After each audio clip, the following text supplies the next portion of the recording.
Καλημέρα σε όλους. Χαίρετε, καλό μήνα, καλή εβδομάδα. Και αλλάζει ο μήνας, αλλάζει η εβδομάδα και αλλάζουμε πίστα στα μαθήματα θαυμάτων. Γιατί περνώντας στο μάθημα 61, πραγματικά περνάμε σε ένα άλλο επίπεδο, σε ένα υψηλότερο επίπεδο εμβάθυνσης και κατανόησης των ιδεών των θαυμάτων. Και ξεκινάμε βέβαια από πού αλλού, από εμάς τους ίδιους. Οπότε, σας έχουμε 3 ερωτήσεις για σας. Τι γνώμη έχω για τον εαυτό μου? Απαντήστε το νοερά αυτή τη στιγμή. Τι γνώμη έχω για τον εαυτό μου? Τι θα έλεγα σε κάποιον τρίτο για μένα?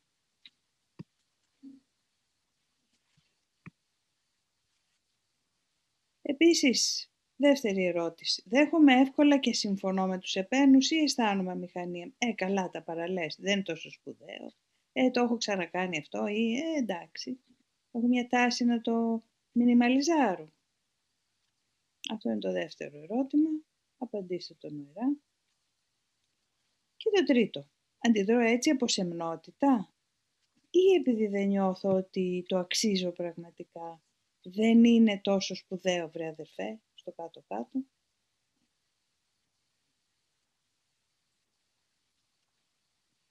Ωραία. Έχετε απαντήσει. Άρα, τι γνώμη έχω στο σύνολο για τον εαυτό μου? Ψηλή, μέτρια, μάλλον με αμφιβολίες για την αξία μου? Σίγουρα κάποια αμφιβολία θα έχει παρισφρήσει. Να δούμε λοιπόν, Μαρία μου, τι λένε τα μαθήματα θαυμάτων στο κεφάλαιο 9 γι' αυτό. Βεβαίως. Λέει, όταν το μεγαλείο ξεγλιστρά μακριά σας, είναι επειδή το έχετε αντικαταστήσει με κάτι που κατασκευάσατε. Ίσως είναι το πιστεύω στη μικρότητα. Μέσα από το μεγαλείο σας μπορείτε μόνο να ευλογείτε, επειδή αυτή είναι η αυθονία σας. Μέσα από την ευλογία κρατάτε το μεγαλείο σας στο νου σας, προστατεύοντάς το από ψευδαισθήσεις και κρατάτε επίσης τον εαυτόν σας μέσα στο νου του Θεού. Να θυμάστε πάντα πως δεν μπορείτε να βρίσκεστε πουθενά αλλού παρά μόνο μέσα στο νου του Θεού. Όταν το ξεχνάτε, θα απελπίζεστε και θα επιτίθεστε. Βλέπουμε ότι αναγνωρίζουν τα θαύματα ότι δεν έχουμε πάρα πολύ μεγάλη ιδέα για τον εαυτό μας ή και αν την έχουμε, αυτή θα δίνει τη θέση της σε μια αυτομορφή κάποια στιγμή και έτσι έχουμε μια ασταθή γνώμη για τον εαυτό μας, όπου η μικρότητα μπορεί να διαδέχεται μερικές εξάρσεις αλαζονίας και μεγαλοσχημοσύνης και μετά ξανά επιστρέφουμε στην αμφιβολία για τον εαυτό μας. Αλλά το μάθημα στο οποίο σας καλωσορίζουμε επισήμως αυτή τη στιγμή, καλωσορίσατε στο μάθημα 61, μας λέει ένα θριαμβευτικό: Είμαι το φως του κόσμου. Ποιος είναι το φως του κόσμου? Παρά ο Υιός του Θεού. Αυτή είναι λοιπόν, είναι απλώς μια δήλωση της αλήθειας για τον εαυτόν σου. Είναι το αντίθετο μιας δήλωσης περηφάνειας, αλαζονίας ή αυταπάτης. Δεν περιγράφει την ιδέα που έχει σχηματίσει για τον εαυτόν σου. Δεν αναφέρεται σε κανένα από τα χαρακτηριστικά τα οποία έχεις αποδώσει στα είδωλά σου. Αναφέρεται σε σένα όπως δημιουργήθηκες από τον Θεό. Απλώς δηλώνει την αλήθεια. Η σημερινή ιδέα προχωρά πολύ πιο πέρα από τις ασήμαντες απόψεις του εγώ για το ποιος είσαι και ποιος είναι ο σκοπός. Αυτό είναι το πρώτο από έναν αριθμό γιγαντιαίων βημάτων που θα κάνουμε στις επόμενες εβδομάδες. Μας μιλάει λοιπόν εδώ, η Ιουλία μου, για την αλαζονία που έχει το εγώ να πιστεύει ότι είναι κάτι άλλο από αυτό που έφτιαξε ο Θεός. Αυτό όμως σαν η αλαζονία αυτή δεν φαίνεται, γιατί καθώς γινόμαστε μικροί και τυποτάκια, μοιάζει να είναι ταπεινότητα. Ναι, ενώ στην πραγματικότητα, εάν η φωνή μέσα μας λέει ότι είμαστε άγιοι και αγαθοί και αθώοι και πλήρεις, εμείς απαντάμε σε αυτή τη φωνή που είναι το Άγιο Πνεύμα μέσα μας: εγώ ξέρω καλύτερα. Ξέρω τι κουμάσι είναι. Και αυτό το πολύ απλό να μας κάνει κάποιος να πει μια καλή κουβέντα και να λέμε εντάξει ρε παιδί μου δεν ήταν και τίποτα, ή εντάξει τι καλά που σήμερα είσαι όμορφη ή καλή και να δεις πώς ήμουν χθες ή τυχαίο ήτανε. Ή ωραίο το ρούχο σου, παλιό είναι, το έχω εδώ και 10 χρόνια. Γιατί να το κάνω αυτό? Γιατί υπάρχει μέσα μου μία τάση να αρνηθώ ότι μου αξίζει το καλύτερο. Όχι σε αυτά τα ενδυναμωτικά σεμινάρια, σου αξίζει το καλύτερο, είσαι ο καλύτερος. Όχι. Γιατί είμαι όπως με δημιούργησε ο Θεός. Για άλλο λόγο. Και έτσι ο Θεός δεν μπορεί να δημιουργήσει κάτι ατελές. Έχει δημιουργήσει κάτι σαν τον εαυτό του. Τέλειο, αγαθό, γεμάτο αγάπη. Τώρα, αν δεν το βιώνω και δεν το θυμάμαι, είναι άλλη ιστορία. Αυτό προσπαθούμε να θυμηθούμε. Έρχεται λοιπόν το μάθημα 61 και μας λέει είσαι το φως του κόσμου. Και επειδή είσαι το φως του κόσμου, έχεις δυνατότητες να σώσεις τον εαυτό σου και άλλους. Να δούμε τι παρακάτω, Μαρία μου. Για το εγώ, η σημερινή ιδέα είναι το αποκορύφωμα της μεγαλοποίησης του εαυτού. Αλλά το εγώ δεν καταλαβαίνει την ταπεινότητα και νομίζει λανθασμένα ότι είναι η υποτίμηση του εαυτού. Η ταπεινότητα συνίσταται στο να αποδεχθείς το ρόλο σου στη σωτηρία και να μην δεχθείς κανέναν άλλο. Δεν είναι ταπεινότητα να επιμένεις ότι δεν μπορείς να είσαι το φως του κόσμου, αν αυτή είναι η αποστολή που σου έχει αναθέσει ο Θεός.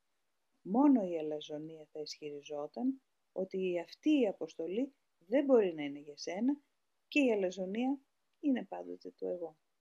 Έτσι λοιπόν βλέπουμε ότι η αλαζονία θεωρείται να πω είμαι το φως του κόσμου. Και όμως αυτή είναι η αλήθεια, η οποία έχει σκεπαστεί, όπως μας το λέει στο κεφάλαιο 29, που ίσως θα ήταν ενδιαφέρον να το διαβάσετε, γιατί μιλάει για τα είδωλα. Στο κεφάλαιο 29 λοιπόν, και κυρίως στο υποκεφάλαιο 8, με τίτλο «Ο Αντίχριστος», δίνει ένα τελείως νέο ορισμό για τον Αντίχριστο όπως τον έχουμε μάθει. Ο Αντίχριστος είναι αυτό που είμαστε αυτή τη στιγμή. Το μικρό, το τυποτάκι. Και μας λέει, τι είναι ένα είδωλο?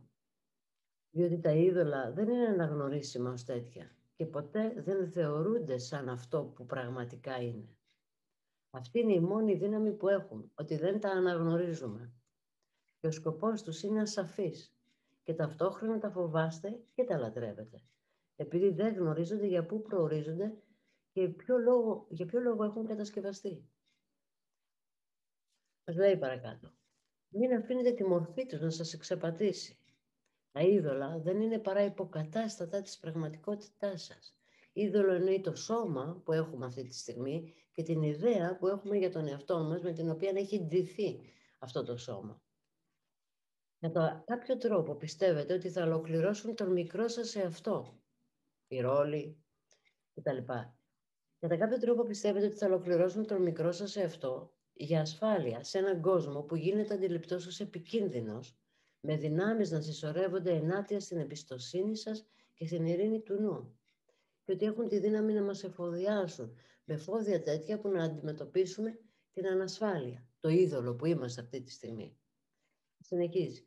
Ένα είδωλο είναι μια ψευδής εντύπωση ή μια ψευδής πεποίθηση κάποιου είδους αντίχριστος, που αποτελεί ένα χάσμα ανάμεσα στο Χριστό και σε αυτό που βλέπατε. Θα λέγαμε ένα χάσμα ανάμεσα στο είμαι το φως του κόσμου και ανάμεσα στο είμαι ένα τυποτάκι. Μπαίνει αυτό το είδωλο για να καλύψει την έλλειψη. Και αυτός ο κόσμος των ειδόλων είναι ένα πέπλο στο πρόσωπο του Χριστού, επειδή ο σκοπός του είναι να σας διαχωρίσει από τον αδελφό σας. Μας λέει λοιπόν ότι τα σώματα που έχουμε πάρει όλοι και η επένδυση των ρόλων που έχουμε κάνει, σε αυτά έχουν έναν σκοπό, να μας διαχωρίσουν, να αποδείξουν ότι είμαστε διαχωρισμένοι, να μας κάνουν ξεχωριστούς. Γι' αυτό και δεν είναι copy-paste, δεν είναι δηλαδή τελείως ίδια μεταξύ τους, έχουμε διαφορές. Και αυτό δείχνει ότι είμαστε διαφορετικοί και αποδεικνύει επίσης ότι ο διαχωρισμός είναι αληθινός. Και τελειώνει στην παράγραφο 6, ένα είδωλο εγκαθιδρύεται από την πεποίθηση και όταν αποσύρεται η πεποίθηση, το είδωλο πεθαίνει. Αυτός είναι ο Αντίχριστος. Η παράξενη ιδέα ότι υπάρχει μια δύναμη πάνω από την παντοδυναμία. Ένα μέρος πέρα από το άπειρο. Ένας χρόνος που υπερβαίνει την αιωνιότητα. Έχουμε ξαναπεί ότι τα μαθήματα θαυμάτων επανερμηνεύουν διάφορους θεολογικούς όρους με ένα καινούριο τρόπο τους προτείνουν. Οπότε, Μαρία μου, αυτό που διάβασες από το κεφάλαιο 29, υποκεφάλαιο 8, ονομάζει λοιπόν, για να το συνοψίσουμε, αντίχριστο την πεποίθηση ότι δεν υπάρχει χριστότητα, το αγαθό πνεύμα μέσα μας. Και αυτό είναι ένα είδωλο, μια ψευδαίσθηση λοιπόν που έχουμε φτιάξει μέσα στο νου μας και την υποστηρίζουμε λόγω των περιορισμών που έχει το υλικό σώμα. Έτσι, αφού το σώμα είναι περιορισμένο και πεπερασμένο, νιώθουμε κι εμείς μικροί και πεπερασμένοι. Πού να φανταστούμε, πού να δεχθούμε και να πούμε χωρίς αλαζονία, αλλά με επίγνωση και χαρά, είμαι το φως του κόσμου. Να δούμε λοιπόν, πάνω σε αυτό που λες, ψευδαίσθηση της ταπεινότητας. Η αληθινή ταπεινότητα σου ζητά να αποδεχθείς τη σημερινή ιδέα, επειδή είναι η φωνή του Θεού που σου λέει ότι είναι αληθινή. Αυτό είναι ένα πρώτο βήμα στην αποδοχή της πραγματικής σου αποστολής στη γη. Είναι ένα τεράστιο βήμα στο να πάρεις τη θέση που δικαιωματικά σου ανήκει στη σωτηρία. Είναι μια θετική βεβαίωση του δικαιώματός σου να σωθείς και μια ομολογία της δύναμης που σου δίνεται να σώσεις άλλους. Θα χρειαστείς να σκέφτεσαι αυτή την ιδέα όσο το δυνατόν πιο συχνά σήμερα. Είναι η τέλεια απάντηση σε όλες τις ψευδαισθήσεις και επομένως σε όλους τους πειρασμούς. Φέρνει όλες τις αντιλήψεις που έχεις σχηματίσει για τον εαυτό σου στην αλήθεια και σε βοηθά να αποχωρήσεις ειρηνικά ξαλαφρωμένος και σίγουρος στο σκοπό σου. Είναι λοιπόν μια θετική επιβεβαίωση αυτού που αληθινά είμαστε και αυτή η θέση, αυτή η ταυτότητα μας οδηγεί να βοηθήσουμε και άλλους, καθώς ανοίγει ο δρόμος προς την αλήθεια. Και πάμε λίγο στην πρακτική. Όσο το δυνατόν πιο πολλές περίοδοι εξάσκησης πρέπει να επιχειρηθούν σήμερα, αν και κάθε μια από αυτές δεν χρειάζεται να υπερβαίνει 1 ή 2 λεπτά. Πρέπει να τις αρχίσεις λέγοντας στον εαυτό σου το εξής: είμαι το φως του κόσμου. Αυτή είναι η μοναδική μου αποστολή. Αυτός είναι ο λόγος για τον οποίο βρίσκομαι εδώ. Μετά, συλλογήσου αυτά τα λόγια για λίγο, κατά προτίμηση με τα μάτια κλειστά, αν οι συνθήκες το επιτρέπουν.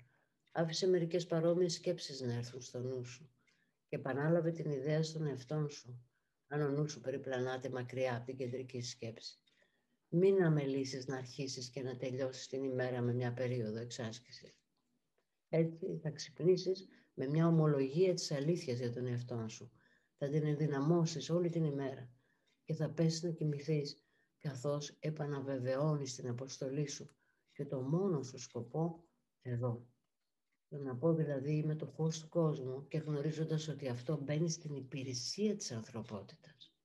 Μπαίνει στην υπηρεσία σαν μια αποστολή που έχει ο καθένας μας για να ξυπνήσει λίγο και τον εαυτόν του καθώς το λέει.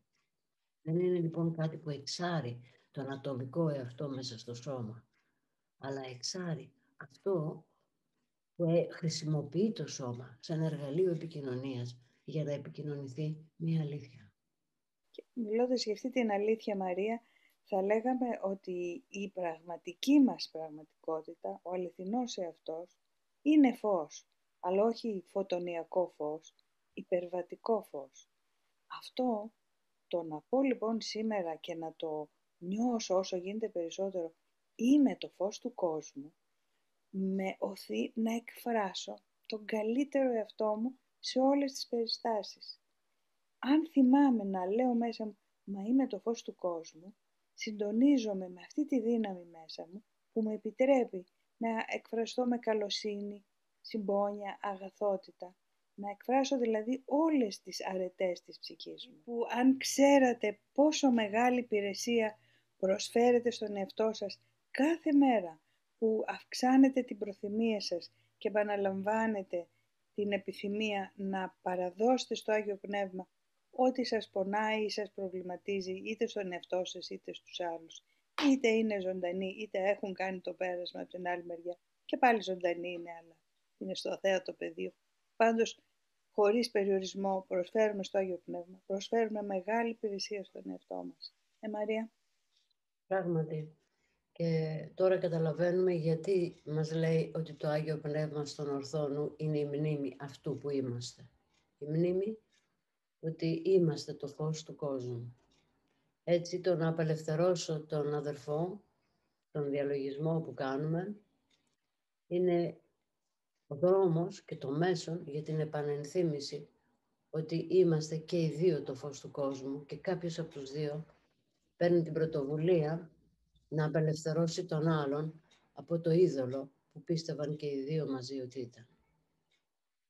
Και καθώς παίρνουμε αυτή την πρωτοβουλία, μέσα μας γίνονται αλλαγές, γίνονται ψυχολογικές διεργασίες. Μπορεί να διευθετούνται τα πράγματα έξω με έναν πολύ όμορφο τρόπο ή μπορεί και να περνάμε και εσωτερικές αναστατώσεις.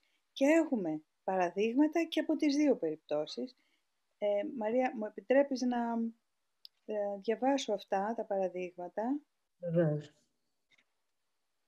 Η Αθηνά λέει λοιπόν, παρακολουθώ τα μαθήματα θαυμάτων από την πρώτη μέρα, μειώθηκε το άγχος μου γιατί ζω μόνη, είναι μια σταθερά που μου κάνει καλό. Τα ίδια τα μαθήματα, παρόλο που δεν τα καταλαβαίνω, σε καταλαβαίνουμε, το ακολουθώ και έχω βρει τον πελά μου. Οι επιθετικές μου σκέψεις έχουν αγριέψει, αλλά με κάποιες ιδέες από τα μαθήματα τις κατευνάζω. Στον ύπνο μου όμως με διαλύουν εντελώς μέσα από τα όνειρα. Έχω χάσει τη μητέρα μου εδώ και 6 χρόνια, δεν τη σκέφτομαι, ούτε την έχω δει ποτέ στον ύπνο μου. Εχθές με επισκέφθηκε σε κάποιο όνειρο, περάσαμε υπέροχα, αλλά έφυγε. Όταν το αντιλήφθηκα στο όνειρο πάντα, ράγισε η καρδιά μου.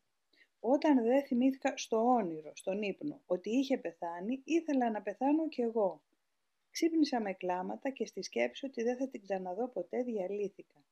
Μήπως κάνω κάτι λάθος με τα μαθήματα θαυμάτων και εμφανίζονται με τέτοια σφοδρότητα τα γεγονότα και συναισθήματα του παρελθόντος? Καταλαβαίνουμε ότι βεβαίως ο εαυτός που έχουμε φτιάξει, το είδωλο που πιστεύουμε ότι είμαστε, επειδή βασίζεται σε πίστη που έχουμε σε αυτό το είδωλο, ότι θα μας δώσει αξία και ασφάλεια, καθώς αρχίζει να ξεφτίζει, θα επιτεθεί γιατί τρέφεται από μας, τρέφεται από την πίστη μας, τρέφεται από τις πεποιθήσεις μας και είναι φυσικό να συμβούν αυτές οι επιθέσεις, όπως μας τις λέει. Και όπως ίσως τις βιώνουμε ή θα τις βιώσουμε. Αλλά η στάση που θα κρατήσουμε απέναντι σε αυτές τις επιθέσεις είναι πολύ ήρεμη, πολύ ήσυχη, επειδή ξέρουμε τι είναι. Είναι επιθέσεις από ένα είδωλο που φτιάξαμε και το οποίο θέλει συνεχώς να το τρέφουμε και να το συντηρούμε. Είναι normal να συμβαίνει. Μην τεράσσεστε. Έτσι γίνεται. Δεν πειράζει. Και κάτι που έλεγα εγώ εκείνη την εποχή στον εαυτό μου ή όποτε μου συμβαίνει είναι κάνε τη δουλειά σου εσύ με τις λειτουργίες που έχεις και θα κάνω και εγώ τη δικιά μου. Δηλαδή κάνουμε ένα split, ένα σχίσμα ανάμεσα σε εμάς και στο είδωλο, επειδή δεν εξαφανίζεται αμέσως, και λέμε ξέρω ότι είναι αυτές οι επιθέσεις. Είναι από το επίπεδο αυτού του ιδιαίτερου εαυτού και του ειδόλου. Αλλά εγώ συνεχίζω τη δουλειά μου. Ήρεμα και ήσυχα, χωρίς επίκριση, χωρίς ενοχή. Εάν δεν το επικρίνω, δεν θα έχω ενοχές. Μην επιτεθώ πίσω δηλαδή. Ναι, Ιουλία. Αυτό δεν λέει και η άσκηση, μπορώ να διαφύγω από τον κόσμο που βλέπω εγκαταλείποντας τις επιθετικές μου σκέψεις? Η επίκριση είναι μια επιθετική σκέψη. Επίσης, ο διαλογισμός ο καθημερινός, μπορώ να προσφέρω στο Άγιο Πνεύμα τον πόνο μου. Προσφέρω τον πόνο μου που είναι ένα μέρος του ψευδούς εαυτού μου, ώστε να καθαρίσει ο νους μου από αυτό. Είναι επίσης άλλη μια εφαρμογή για τον καθημερινό διαλογισμό. Μας λες λοιπόν, Ιουλία μου, να αλλάξουμε οδηγό. Να απευθυνθούμε στον ορθό νου. Κάθε φορά που νιώθω μια επίθεση, να θυμάμαι ότι υπάρχει ορθός νους μέσα μου και υπάρχει ένας άλλος οδηγός και να πιάνω το χέρι του. Ακριβώς, να το θυμόμαστε. Να θυμόμαστε ότι υπάρχει το κομμάτι του ορθού νου με τον οδηγό το Άγιο Πνεύμα, με απλωμένο το δικό του χέρι, ανά πάσα στιγμή για να μας στηρίξει. Και έχουμε και την άλλη περίπτωση που η ενασχόληση με τα μαθήματα θαυμάτων συντονίζει πράγματα μέσα μας. Το έξω δεν έχει και τόση σημασία, αλλά παρεπιπτόντως η Ιωάννα μας λέει, θέλω να σας πω τα καλά μου νέα. Πριν καιρό είχα αγωνία και σας ρώτησα πολλές φορές πώς μπορώ να δω το ενοίκιο, το ΦΠΑ, το τιμολόγιο. Λοιπόν, έχω καταφέρει πριν τελειώσει ο μήνας να πληρώσω τις εκκρεμότητες όλες και να έχω χρήματα να περάσω το μήνα. Μου προέκυψε δουλειά από το πουθενά, πληρώθηκαν τα τιμολόγια που μου όφυλαν, κατάφερα και τα έβγαλα πέρα με πολύ δύσκολα άτομα, χωρίς να κακοποιήσουμε ο ένας τον άλλον και άλλαξε μέσα μου κάτι σημαντικό. Ιδού λοιπόν μια κατάσταση που μοιάζει να ευθυγραμμίζεται η εσωτερική ευθυγράμμιση με τα εξωτερικά γεγονότα. Θα πρόσθετα παρόλα αυτά, χαιρόμαστε γι' αυτό, αλλά τα γεγονότα είναι δευτερεύοντα. Σημασία έχει πώς νιώθεις μέσα σου, Ιωάννα. Γιατί τα γεγονότα μπορεί να ξαναλλάξουν. Εσύ όμως μπορείς να παραμένεις σταθερή μέσα σου. Αυτό είναι το μυστικό. Πολύ ωραία. Νομίζω ότι εδώ, Ιουλία μου, μπορούμε να πούμε ότι ολοκληρώσαμε τη σημερινή συνάντηση. Να θυμόμαστε, να επαναλαμβάνουμε πολλές φορές μέσα στην ημέρα τον τίτλο του μαθήματος «Είμαι το φως του κόσμου». Αυτό μας στρέφει και προς τον ορθό νου, μας στρέφει προς τη μνήμη αυτού που είμαστε. Και προς την εκδήλωση των καλύτερων ποιοτήτων μας. Καλή σας μέρα, λοιπόν. Μία μέρα γεμάτη θαύματα. Χαίρετε.